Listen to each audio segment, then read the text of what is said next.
Capital Combat. The name says it all. I'm Hakeem Branch. Rob Jarrell. And today we're going to recap this past Saturday's SuperFLY card, in which we had 3 stellar matches in the super flyweight division. We had Carlos Cuadras versus Juan Francisco Estrada. We had Naya Inoue versus Antonio Nieves, and we had Sor Rungvisai versus Roman Gonzalez.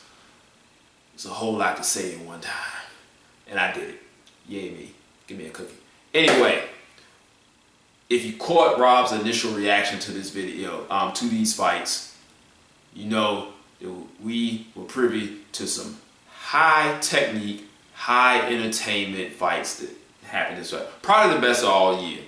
All fight cards, top to bottom, the best entertainment, best technical skill, and we had people getting knocked the F out. So you got everything you wanted in this card for dudes who didn't weigh above 130 pounds. That's great. So let's go ahead and get into what we saw in the ring, and we're going to kick that off with Cuadras and Estrada. Take it away, Rob. All right, so I think a lot of people expected Carlos Cuadras to take this fight to set up a rematch versus either, because he did fight Sor Rungvisai, either Chocolatito Gonzalez or Sor Rungvisai. Count me in on that one. I thought he was going to take a close decision. And it was going to be close, but I think a lot of people were not realizing how good of a fighter Estrada was. His only loss was to Chocolatito, and I want to say that was at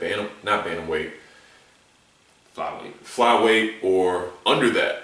And he's been aiming to rematch Chocolatito for a long time, and he's beat some real good guys. He's left some quality names in his weight.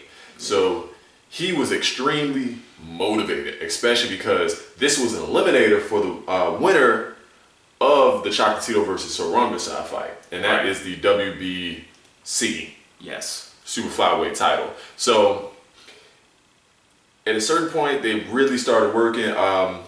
Carlos Cuadras was able to really get off. But he was very active. He threw a lot of combinations. I liked his foot feints that he was using. Like, he would do a double step with his jab to get Estrada to react to the first motion of his jab, and then like jab down to the body, and it would land very well. Unfortunately, Estrada was countering those combinations with some really nice check hooks that, for some reason, the HBO commentators didn't notice until like 6 or 7 rounds in. I'm not gonna get into that. He was countering well. Keep going, I'm sorry. Oh, and he did get the knockdown in the later rounds? Yeah, it had to be late. He did, if I'm not mistaken, he got a knockdown, which actually was the deciding factor in the fight, because if you saw the scorecards, it was 114, 113, I think, across the board, which they incorrectly gave to Carlos Cuadras. It was like, oh, wait a minute, we have a reaction. Winner, Juan Francisco Estrada. And of course, everyone had a problem with the Cuadras decision. Then everyone had a problem with the Estrada decision. And I don't know what to say about that, but I mean, shit happens. Yeah, it was a damn good fight. Like I said, both guys showed a whole lot of very nuanced technical moves that opened up opportunities for both guys. And for the amount of leather that was being thrown, you got the purist factor, guys who like to see jabs and movement and feints and things like that. And you also had the guys who just like to see people throwing punches. You got to see both of that at the same damn time. That's right. Highly entertaining fight that surpassed expectations. Well, everyone expected this card to be very good because of the quality that was on it. And to think you have 6 fighters in the same division all competing on the same card. Then you had other guys on the undercard also competing on the non-televised portion. So you've got most of the top of the division, and then Rob mentioned like 3 or 4 guys that weren't even on this card. So we've got a super deep division right now that has a lot of talent and a lot of matches that can be made. And I'm looking forward to all of them. So let's go into the next fight, which was Inoue versus Nieves. Now, this was the U.S. debut for the monster Inoue, who has been mowing down people over in Japan, and nothing changed when he came over here to the States. And Nieves, he had someone who had a good record, who was a very skilled competitor, and it did not matter because he got buzzsawed. Inoue, like, leaves no doubt in what he wants to do. He wants to knock you out, and he wants to do it with every single shot he throws. He's not changing speeds on his punches. He's not giving you any shoe shining. All hard leather, all the time. He's hitting you with a piston jab, strong right hand. That left hook from the body from any angle sounded devastating every single time. And for like the first 3 rounds, he was on stalk mode, and he kind of looked like I would say like a poor man's Golovkin, because Golovkin does some disguising with his punches. So that's why I said a poor man's version. But Inoue was cutting off the ring well. Like I said, that left hook to the body was vicious. In the second round, he caught him with a left hook to the body and a straight right hand that had Nieves buckled against the ropes. And then in the 4th round, he gave him a completely different look. He started being the counterpuncher. Started getting on his toes, walking around, getting the side posture going on. And even on the back foot, he was still landing the harder punches. Oh, yeah. So, one time I liked how he was looking away right hands, like instead of rolling with it, where like it would kind of land and you like roll it off, he would just look the other way and it went right past. As he was like, turning out and pivoting out and giving that angle. So he showed us that he has defense, because early on Nieves was very, very not only active, but he was landing a lot. And from like the 3rd or 4th round on, not so much. He started giving him level changes with his head movement. He kind of squat down like this, move over this way, that way. Then he turned to the side, move back and forth that way. And that coupled with landing thunderous punches, you can even see the change in Nieves' stance. From he was pretty wide leg starting out, then he kind of closed them bad boys in and was moving those feet. Had everything tucked. And it just didn't matter. I mean, the facial expressions told, like, you could see the distress in his face, the marks on his face, and it looked like he was taking a stroll through a nice park somewhere, looking at the cherry blossoms, chilling. Very impressive performance. I want to see him again. I mean, I seen him,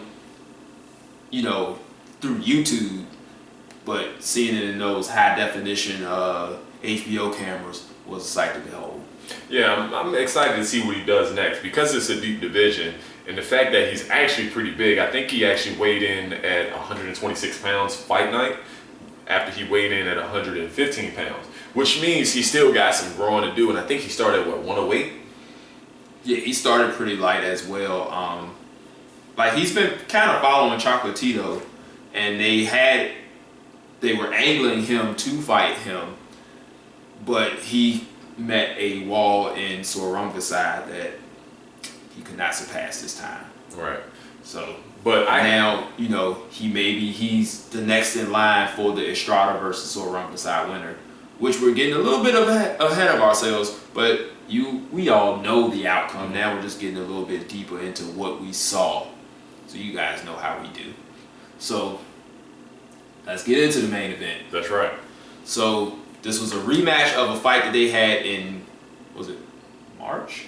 Because it was on the Danny Jacobs and it was on the Danny Jacobs Triple G undercard. So in that fight, Sor Rungvisai took a controversial decision after he had dropped Gonzalez in the first round. Throughout the entire match, he landed the harder shots, but Gonzalez was able to keep with him with a work rate and some good counters. Not this time. Yeah. In order to take the controversy out of the whole match, what do? knock him the hell out. And that's exactly what Sor Rungvisai came to do, and that's exactly what he did. Yeah, through the entire fight, there was just a different sound to the punches. And you could tell that Gonzalez was a little, I'd say, hesitant to really get in there with him early, because he was overreaching with his right hand a lot early. And I don't think it was trying to get a distance thing. It was a, I don't really want to be hit type of thing. And, you know, he does kind of have to warm up a bit. But this time, Sor Rungvisai was having none of it. He was like, you're not warming up. I'm taking you out before that happens. And I think that's kind of where he made his mistake in the last fight. He let Gonzalez get warmed up and then began to start taking a lot of leather, even though none of it landed with the consequence that Sor Rungvisai was landing with. And this time, it was just night and day in just, like I said, the sound and the ferocity of the punches that were landing. It seemed like two guys in two different weight classes. Like every time Sor Rungvisai landed, it sounded like he had a bat swinging with him, and Gonzalez was just throwing regular punches. Yeah, it just, again, this was a kind of a bombs away fight, but Sor Rungvisai was more willing to engage and let his hands go. Not that Chocolatito wasn't letting his hands go, but because of the difference in the punches, you can see Gonzalez become more and more hesitant or kind of capitulate, give up space. And one thing we saw with Sor Rungvisai is his movement and his counters. Not only was the shots to the body great, but the fact that he was able to move, slip from left to right, and return fire. And not just return fire one at a time, but you're talking about 2 and 3 punch combinations. Even in that first knockdown in the 4th round, it was a 1-2, 1-2 hook. Then he saw the right hook because Chocolatito was open, and he just threw it with so much conviction that I don't think Chocolatito, I think he saw it at the last minute, so he was able to kind of weather it, but he was hurt. Yeah. And then Sor Rungvisai was just in his face, and he was like, look, I'm gonna let these hands go. You could do the same, but I guarantee I'm gonna hit you first. I'm gonna hit you harder, and that's gonna be an early night. That's exactly what happened, because he's hit him with the same right hook that he did when he knocked him down the first time. Yeah, and this time, like when those arms go limp like that, don't even bother counting. And that's what he saw the way Gonzalez landed. He was like, yeah, this is over. And so technically, it was a great fight for Sor Rungvisai. Oh yeah, he was able to take advantage of the small flaws that Gonzalez had, and when you're at the top level, that's all you need. All you need is a few flaws that somebody can take advantage of, and that is the difference in a fight. So let's talk about the aftermath of this. I know you're going to see a lot of people who are like, oh, well, Gonzalez was overrated, he's a hype job, blah, blah, blah. Just stop watching those videos. We can't forget that this guy has done a lot over the years. And all of that doesn't go away because he lost to somebody twice. I mean, some people just have your number, first of all. Not only that, but that takes away from how good Sor Rungvisai is. At the top level, the only guy he's lost to was Quadras. Right. If you look at his record, everyone's like, oh, he's like 45 and 44 and 4 and 1. Let me tell you something. I looked at his record again, and we actually discussed, I believe we discussed his record in the first one. He went 1-3-1 in the first 5 fights of his career. And then he whitewashed everyone until he ran into Quadras. Then after that, he went on another winning streak, and he has held the title before in the super flyweight division. So not only is he a career super flyweight, but he's actually beat a lot of top level opponents and only lost to one of the top level opponents in Quadras, who held that title until he fought Chocolatito. Yes. So this guy isn't a nobody, and he's not someone who just, caught Chocolatito at a bad time. Which can be some of it, but we have to say that he is a good fighter. He's a very good fighter. So, and then Roman Gonzalez has also beat lots of other very good fighters. That's right. It's just the side, was better than him on these 2 nights. And just a bad stylistic matchup. Yeah. Someone who could not only take it, but could return it with the same impact and effect, if not greater. Because we saw Chocolatito in there versus Brian Beloria, which he was able to weather that storm and return fire more often and with harder shots. We saw him in there with Carlos Quadras, who was constantly moving, constantly throwing, but really didn't have the same pop as Chocolatito. But then he ran up against a guy who was not only wall, who not only had great punch resistance, but hit harder than Chocolatito at a rate that was equal or greater than Chocolatito as well. Yeah, and that's just what we've seen on US TV. He's fought in Japan for many years. He's fought in several other places, and he's even fought in the US just on like undercards and things like that. He just finally got that US exposure at the tail end of his career. So just because we've seen him only a few times on the big stage, and then he lost these 2, doesn't mean he's a hype job. It doesn't mean he was overrated. There is footage of him that you can go back and look at and see, oh no, this guy really is good. Oh yeah. He just got beat by somebody that on these 2 nights was better than him.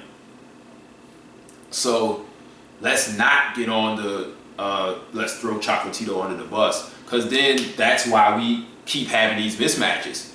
You keep saying, well, why these guys keep fighting these cans and blah, blah, we want to fight them. Because then when they lose, you throw them under the bus. That's right. So have it one way or the other. Either these guys fight tough guys and take some losses and they learn from them and become better, or we just keep getting fed mismatches because all of a sudden when you lose, you're just nobody. I mean, which way do you want it? So what's next for Chocolatito? Maybe a rematch with Quadras. Maybe, well, he probably won't fight Sor Rungvisai again. But there's other guys on the card that he could fight again, or some of those up-and-coming guys, to see really where he is. Can he hold back some of those young lions that are coming up? Can he, stave them off and show that he still got what it takes to be at the top level? Which we think he does. Does he go back down a division? Because he has looked very small at 115. And it's possible that he says, you know what? Maybe I should go back down, and maybe we see a resurgence. He's pretty young. Even though he has a lot of fights, he's only 30. So I think he may have 1 or 2 more years left before he really can, call it quits. I think he gets to 50 fights and then probably calls it a career. Yeah.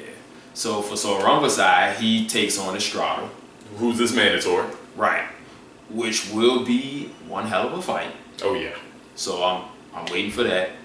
Not sure what happens with Inoue because he has a belt. And like I said, there's plenty of people for him to fight. Maybe he still gets that Chocolatito fight. And we'll see what he's made of, because that will be the best person that he's been in with, even though he's lost twice to Sor Rungvisai. That's still a giant leap in skill and competition level for him. So that would be a good fight for him. I know people will be hemming and hawing about that because he's lost twice, but that doesn't drop him down too far out of the ratings in a very stacked division. Now maybe losing to Inoue, if that does happen, then we can start to be like, you know what, maybe we should scale it back as far as the competition level for him. Right. But let's see what happens from here. So that's it, guys. Thanks for watching this video. Make sure you click the like button. If you made it this far, you know you liked what you heard. Go ahead and hit that subscribe button. Hit us up on all the social media networks. The links are down below. And we'll see you guys in the next video, which will be our preview for Triple G and Canelo for middleweight supremacy. So until then, fight on. This is round 1 and you've already lost. They don't seem to see that everything we've done is coming and cost. My fists are on fire, I perform till I perspire. My demons are in a rage, keep thinking that it's a game. I kick crime, hurricane, I told them I don't play, I'm liquid. Black Street Fighter.